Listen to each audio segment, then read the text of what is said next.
Жълти патенца си плуват, закачат се и лудуват, цял ден в бистрата вода и намират си храна.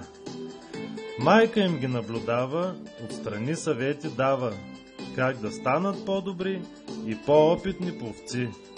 Ала щом се изморят, тръгват да се приберат. Мама първо ги строява, старателно ги преброява. Ако всичко е наред, продължават си напред. По пътечка през гората, с песнички вървят децата. Щом пристигнат до дома, силно чува се ора. Вече готвят се за сън, че тъмно станало навън. Мама нежно ги завива, с приказчици ги приспива и принасят се в страната на сънищата и на чудесата.